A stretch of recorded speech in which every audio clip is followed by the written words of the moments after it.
buenas noches a todos nuestros televidentes.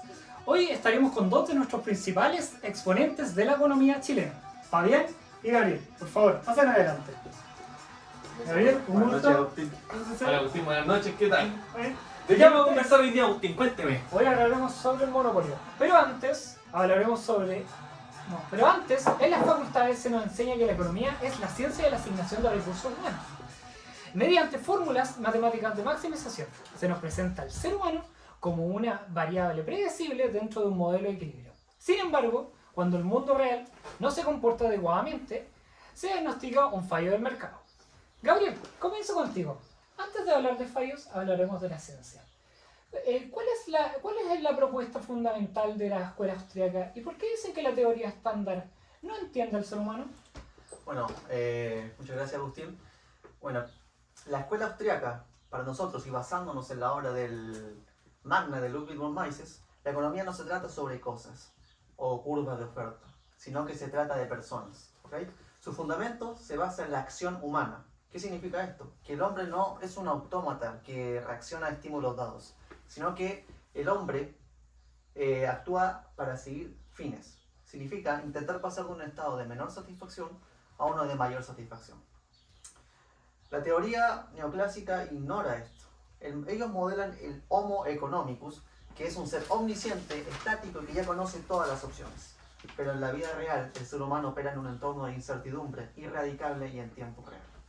¿Y cómo cambia esto el diagnóstico de eficiencia? Bueno, lo cambia todo. Para la corriente principal, la eficiencia es una foto de equilibrio estático, donde ya nadie se mueve y porque no hay nada más que ganar. Si aplicamos la teoría de la acción humana, entendemos que el mercado no es una foto, no es algo estático, sino que es un proceso. El mercado es la interacción de miles de millones de mentes humanas subjetivas. La descoordinación es un estado natural. Lo que hace la escuela austríaca es explicar cómo, a través de la función empresarial, el sistema de precios, la innovación, la libertad de poder cada uno hacer lo que quiera, mejorar esa eficiencia. Como decía Hayek, el mercado es un mecanismo de descubrimiento. Si el Estado interviene para corregir el mercado, lo que hace es anular la acción humana y bloquear el descubrimiento de las soluciones. Pero un poco. Entonces, ¿me quieres decir que la imperfección es parte del motor económico? Totalmente. Exactamente. El empresario es quien actúa para corregir estos fallos. Es el que descubre las ineficiencias y que para corregirlos innova, crea, soluciona las desventajas de sus consumidores y es un benefactor social que actúa para el bien de todos. Bueno, el mercado es un proceso de acción humana. Pero Fabián, aterricemos esto. El miedo número uno en la sociedad es el monopolio. La teoría dice que si una empresa domina el mercado, tiene el poder del mercado para fijar precios por encima del costo marginal, generando una pérdida social. ¿Me vas a decir que si una empresa controla el 90% del mercado, no es un peligro para el consumidor? Mira, Agustín, te voy a decir solo una cosa. Eso es un mito, y es uno de los mitos más grandes en la economía, ¿ya? Y te lo voy a mostrar con teoría y con datos, ¿ya? Primero distingamos. Tenemos dos tipos de monopolio. El monopolio del mercado y el monopolio legal. La teoría neoclásica ataca al primero. Pero el profesor Dominic Armentano explica que un mercado libre, la única forma de mantener una cuota del 90% es sirviendo al consumidor mejor que nadie. Por ejemplo, una empresa grande como Tecnoglobal o cualquier otra, si sube los precios o baja la calidad, inmediatamente la competencia potencial, aunque sea el único hoy, abusa, mañana entrarán 3 competidores más a quitarle el negocio, ya que subió los precios. Y no solo eso, vamos a la historia, Agustín. El caso emblemático que enseñan todos los libros, la de Standard Oil de John Rockefeller, donde dice que era un monopolio depredador que necesitaba ser destruido por la ley Sherman. Pero, ¿qué dicen los datos reales citados por Armentano entre 1880 y 1890?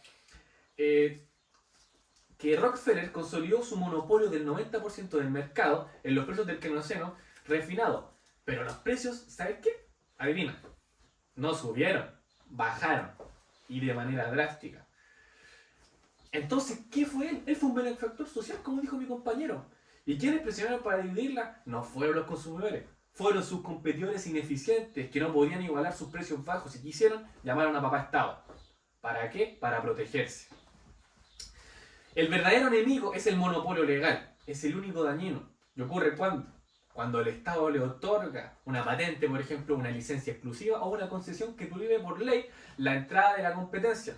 Miremos el caso de Chile. ¿Dónde están los peores servicios? ¿En el mercado libre o en los sectores que tienen más regulaciones?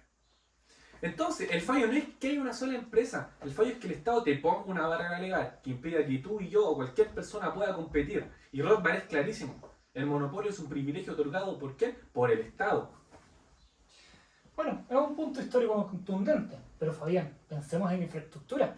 Aquí la teoría es más rígida y se habla de bienes públicos. El ejemplo clásico son las carreteras o el alumbrado eléctrico. Se dice que el mercado no puede proveerlos porque surge el problema de free rider, ¿cierto? Aquí parece que la intervención estatal es inevitable. Pero Gabriel, ¿cómo respondería la escuela austríaca a la imposibilidad técnica del mercado? Bueno, responde con evidencia y creatividad empresarial. Primero, Hans Hermann Hoppe explica que no existe una distinción objetiva con la naturaleza de los bienes. O sea que cualquier bien puede ser privado si se definen los derechos de propiedad y se innova en la tecnología de exclusión. Walter Block tiene un trabajo fascinante sobre esto. Él argumenta que la no exclusión es un problema técnico que el mercado resuelve si se le deja. Si el Estado monopoliza las carreteras, nunca sabremos qué tecnologías de cobro eficientes se habrían creado. Pero Gabriel, ya lo sabemos. No hace falta imaginarlo. Agustín, tú dices que el mercado no provee carretera. Yo te invito a leer el estudio de Klein y Di Lorenzo sobre las autopistas privadas en el siglo XIX. En Estados Unidos, antes de que el Estado se metiera, existían miles de compañías privadas que construían y operaron carreteras. ¿Y cómo lo hacían? Cobraban un peaje o se financiaban a través de las comunidades locales y comerciantes que querían aumentar el valor de sus tierras al conectarse con pueblos vecinos. ¿Y qué pasó? El mercado internalizó los beneficios sin necesidad de impuestos coactivos. Y miremos nuestro país, enfoquémonos en Chile. Chile es un ejemplo mundial de esto. Tenemos la Ruta 5, la Costanera Norte, tenemos miles de carreteras. Y estas son obras gestionadas ¿por qué? Por capital privado. El académico de Pizarrón te dice, es imposible excluir a los autos, por eso debe ser público. Y el mercado chileno responde al TAC. El pórtico eléctrico es la solución tecnológica empresarial al problema del free ride. El problema de los tacos en Santiago no es un fallo de mercado, es que todavía hay demasiada intervención estatal en la fijación de estas tarifas. Si las calles fueran 100% privadas y operaran con precios dinámicos reales, se acabaría la congestión, porque el precio regularía la escasez, tal como el precio del pan regula su demanda. Bueno, el privatizar las calles es un argumento bastante radical. Pero nos queda un último bastión, que es el que más nos preocupa hoy en día: el medio ambiente o las externalidades negativas. Si una fábrica emite humo, daña mis pulmones, ¿verdad?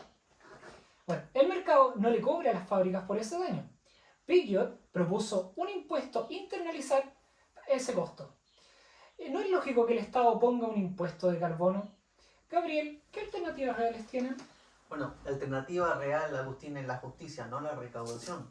Primero, el problema del cálculo. El Estado no puede saber cuál es el costo social óptimo del impuesto correcto, pero lo más importante es lo jurídico.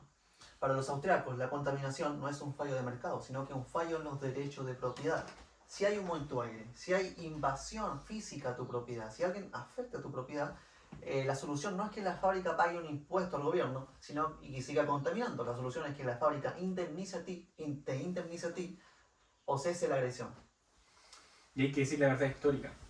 Hasta 1830-1840 en Inglaterra y Estados Unidos se protegía al individuo. Si una locomotora quemaba tu campo con chispa, los jueces que hacían fallaban a tu favor, fallaban a favor del agricultor. Y obligaban aquí a que la empresa cerrara o adoptara tecnologías limpias. Pero ¿qué pasó? El Estado cambió la doctrina legal. Los políticos decidieron que por el bien público del progreso industrial era más importante que la propiedad privada del individuo. Fue el Estado el que otorgó las licencias para contaminar. La contaminación masiva, moderna, es hija del estatismo, no del capitalismo. Como dice Rothbard, la solución es privatizarlo todo. Si los ríos, los lagos y esta porciones de los océanos tuvieran dueños, esos dueños serían los guardianes más feroces de su pureza, porque su capital depende de ello. La tragedia de los comunes solo ocurre cuando los recursos son de todos, es decir, de nadie. Bueno, hemos recorrido un largo camino, desde la epistemología hasta la ecología del mercado. Nos queda un último minuto y quiero que hagan una síntesis entre ambos.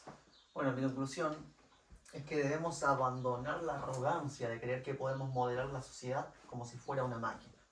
La teoría de los fallos de mercado es un intento fallido de la ingeniería social. Debemos abrazar con humildad el proceso del mercado, que es el único mecanismo que respeta la libertad y coordina la ignorancia humana. Mi mensaje es ético. Yo le quiero decir a todas las personas que me están escuchando que no se dejen engañar por los tecnócratas que usan ecuaciones para justificar el robo, la inflación o los impuestos. El mercado libre no es más que personas cooperando voluntariamente. El verdadero fallo, el único que debemos preocuparnos, es el del monopolio de la violencia que ejerce el Estado. ¿Contra quién? Contra nosotros, individuos pacíficos. Bueno, nos despedimos de esta sección. Muchas gracias, profesores. Gracias. Ha sido una clase Muchas magistral gracias a ti, Agustín. y nos han abierto el pensamiento a pensar distinto, por supuesto. Muchas gracias y a todos ustedes, los televidentes que nos están viendo desde las casas. Muy buenas noches. Buenas noches.